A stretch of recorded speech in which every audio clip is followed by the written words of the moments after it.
Bom dia, tudo bem? A mensagem que Deus colocou para mim hoje, ela diz assim: imprevistos acontecem, porém, nossa fé é maior que a tribulação.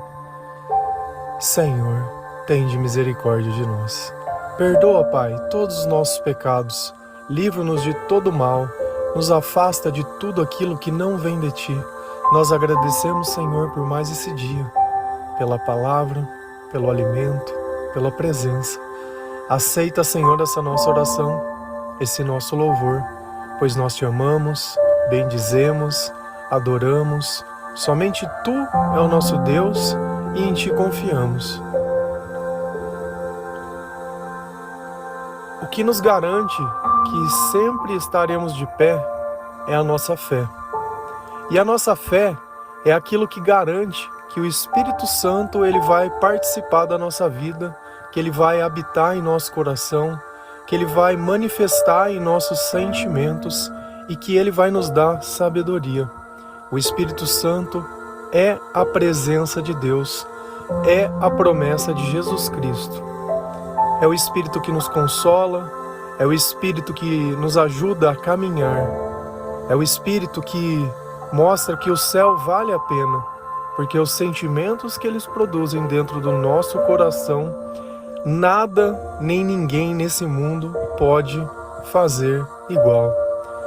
E é fato que a tribulação vira e mexe, ela vai voltar para perto de nós.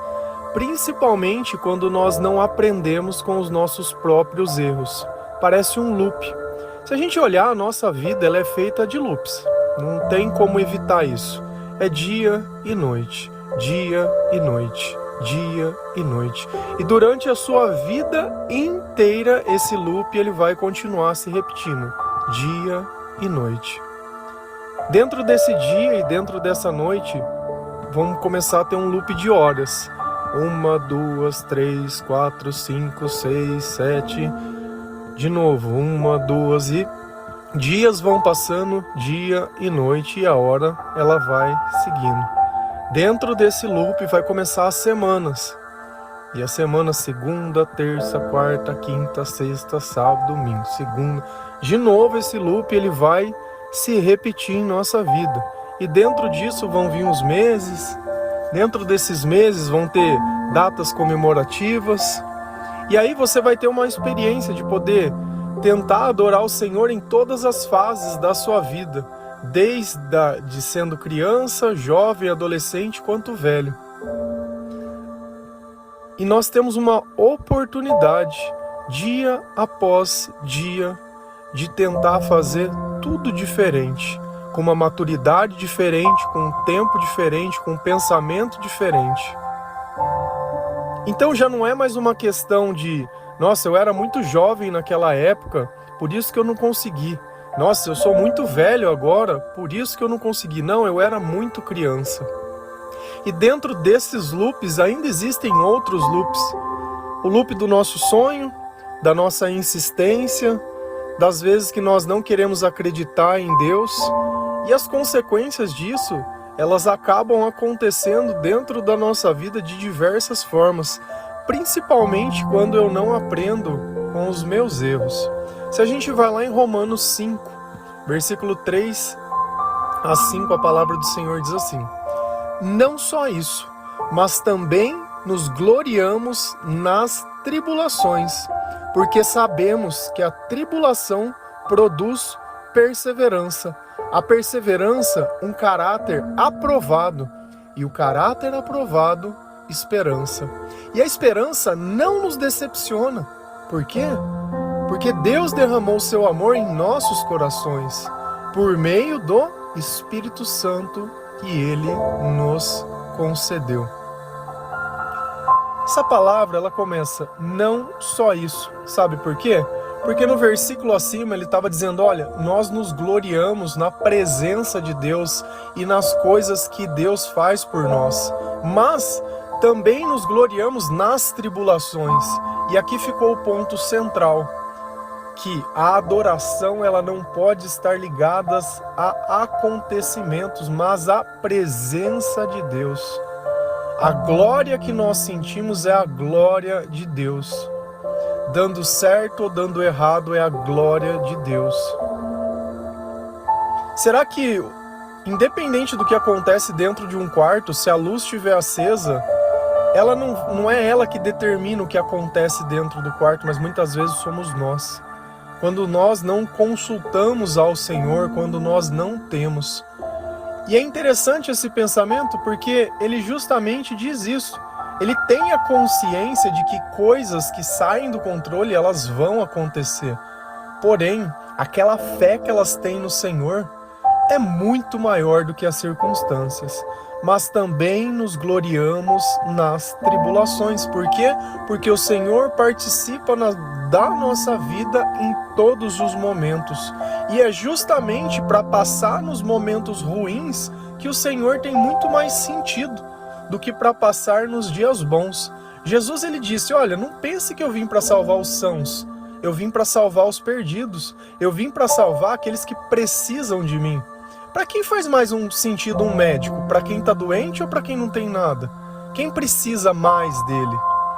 E às vezes é fácil a gente entender o tamanho da misericórdia de Deus, porque aquele que tem consciência dos seus pecados, ele entende muito melhor o tamanho da graça de Deus e do poder de Deus do que aquele que muitas vezes teve uma vida muito mais tranquila. Talvez uma vida muito mais controlada, onde teve pais que já levou a criança para a igreja e sempre teve dentro daquilo. Só que essa é a diferença. Será que essa pessoa, se você der liberdade, ela vai conseguir controlar essa liberdade? Porque muitas vezes nós deixamos de fazer algo não porque sentimos vontade, mas porque temos medo das consequências. E Jesus, ele dizia, olha, se dentro do pensamento de vocês já existe a vontade, então vocês já estão condenados. Porque a própria vontade indica que não é ele que produz, porque o Senhor, ele não atenta a ninguém. Nós somos tentados pelos nossos pensamentos e nós sentimos o Espírito que está perto de nós. Então ele diz que a tribulação, ela produz perseverança. Por quê? Porque eu tenho certeza que os dias estão contados e que quando eu terminar de passar por aquilo, Deus, ele vai olhar o meu caráter e vai falar, ó, ele é como Jó.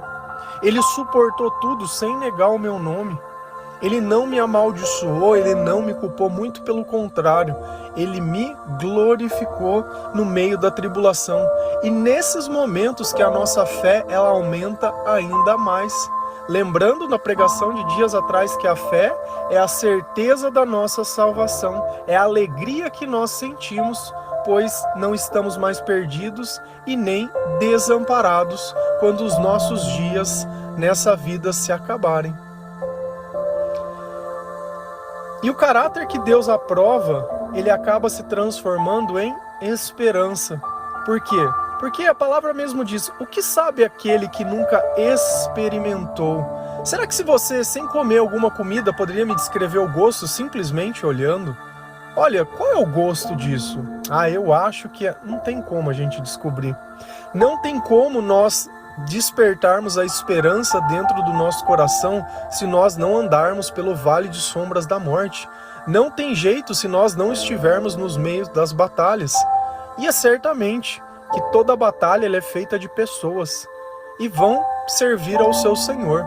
Uns servem a Deus, outros servem ao mal. Infelizmente. E Jesus, ele veio justamente para dar um caminho para aqueles que servem ao mal, como nós já servimos também.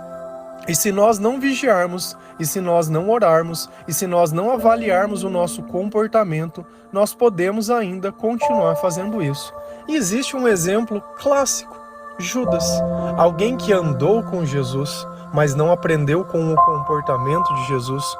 Judas se interessava mais pelo dinheiro do que o amor, do que pela obra de Deus, do que pelo próximo. E a gente nota isso naquela passagem da mulher do vaso de alabastro, onde ela quebra aquele perfume que era muito caro, e eles se escandalizam dizendo, poxa, poderíamos ter vendido esse perfume e dado aos pobres, você jogou ele tudo em Jesus. Mas mal sabiam eles que ela estava preparando o corpo de Jesus para a ressurreição.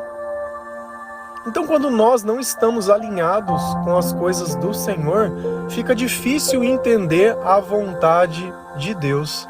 E essa esperança que nós adquirimos dentro da tribulação, a palavra diz, ela não nos decepciona.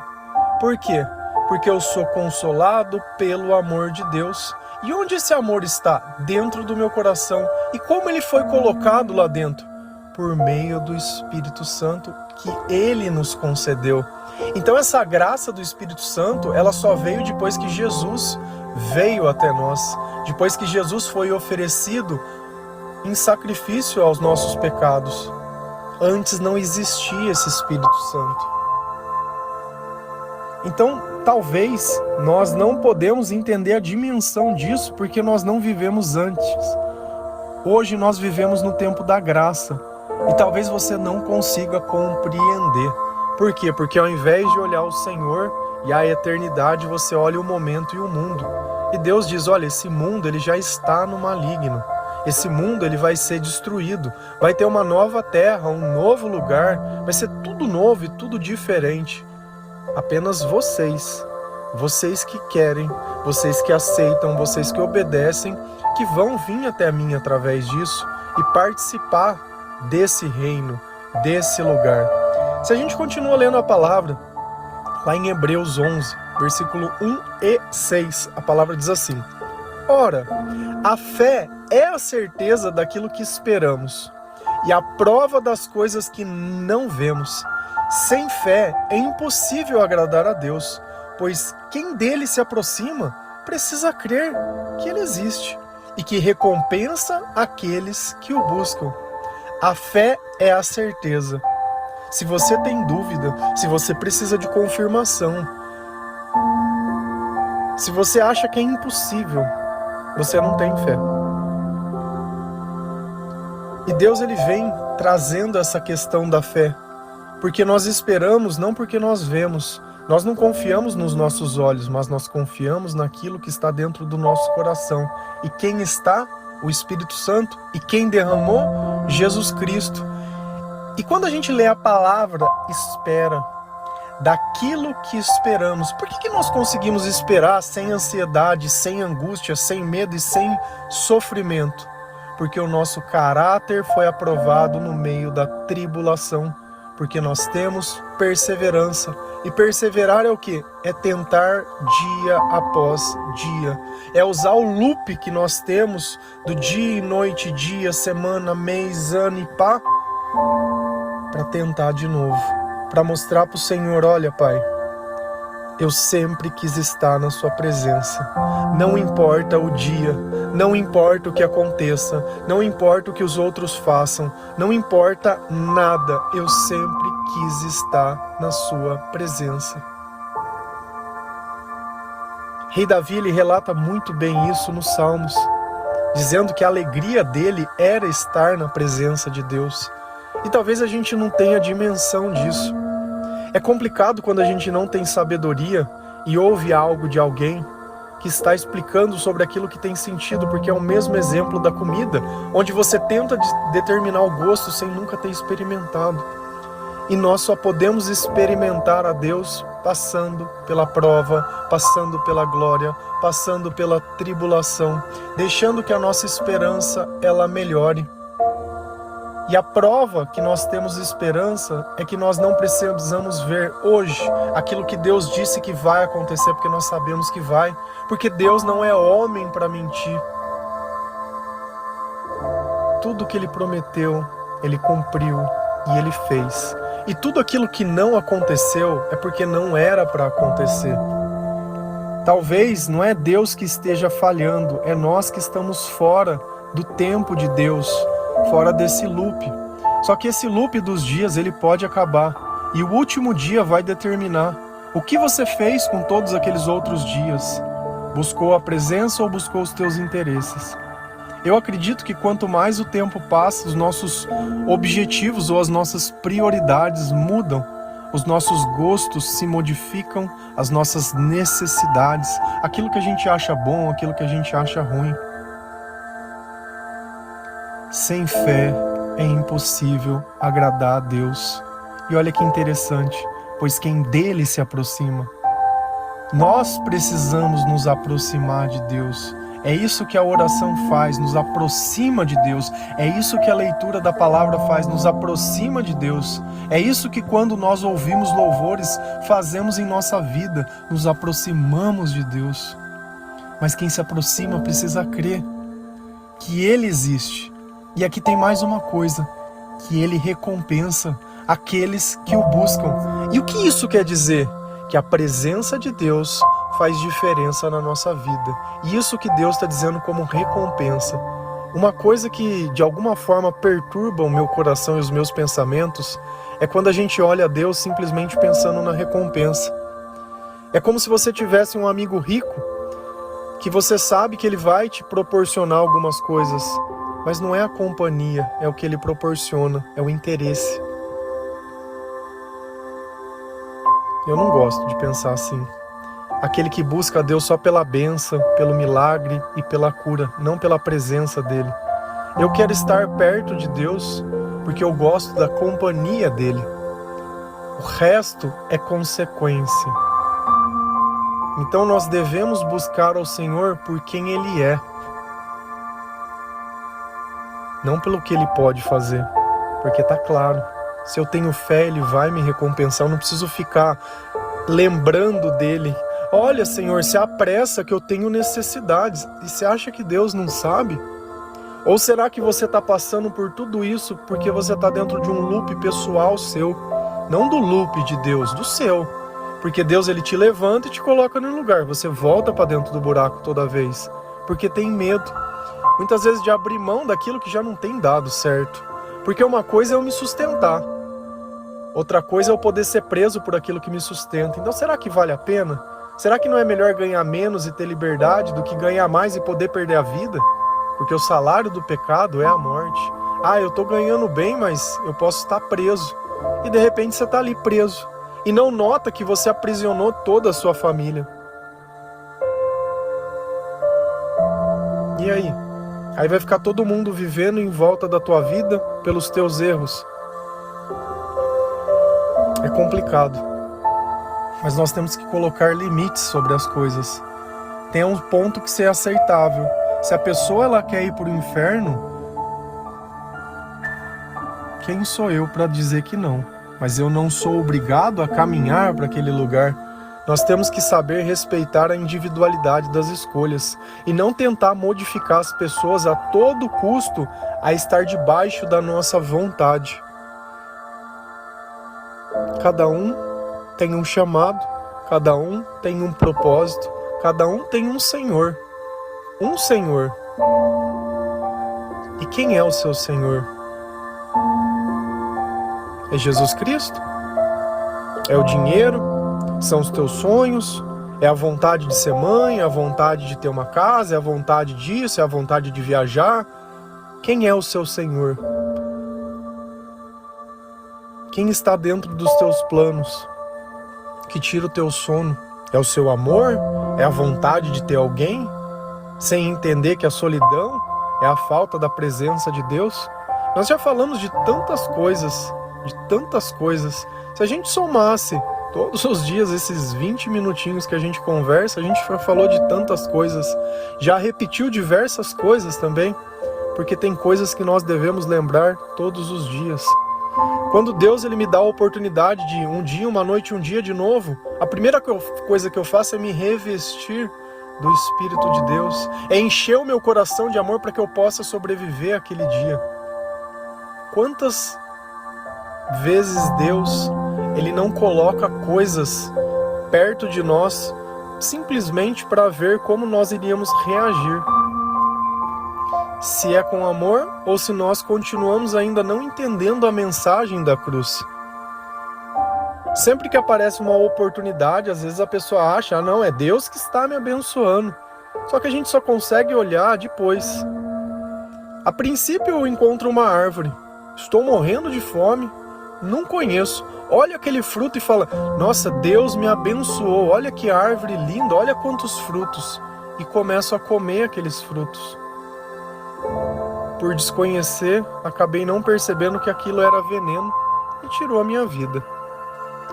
Nota que às vezes é preciso um pouco de tempo para colocar à prova as coisas. E o Senhor diz que todas as coisas elas serão provadas e elas devem ser examinadas. Nem tudo que parece bom é bom, principalmente aquelas coisas que estão ali. Nós vivemos num mundo onde tem diversas pessoas tentando encontrar as oportunidades. Não existe nada bom que já não foi aproveitado ou que esteja simplesmente perdido, esperando que você encontre. O amor, ele vem em pedaços e cabe a nós, muitas vezes, juntá-lo. Ele não vai vir pronto. Não vai vir pronto. Mas o respeito, as vontades e as individualidades, eles têm que estar acima de tudo. E todos esses, acima de tudo, alinhado à vontade de Deus. Amém? Imprevistos acontecem, porém, nossa fé é maior que a tribulação. Que o Senhor possa abençoar a sua vida, que essas palavras elas possam te dar entendimento e sabedoria, que tudo aquilo que te afasta de Deus ou causa dúvida se torne certeza, porque se a dúvida não vem de Deus, porque a luz ela demonstra quem ela é. Não existe dúvida entre luz e trevas. Não existe dúvida entre estar feliz e estar triste. Felicidade, ela não depende de nada, apenas da presença de Deus. O Senhor é o meu pastor e nada me faltará. Amém? Que Deus abençoe cada um de vocês. Feliz a nação cujo Deus é o Senhor. Um bom dia.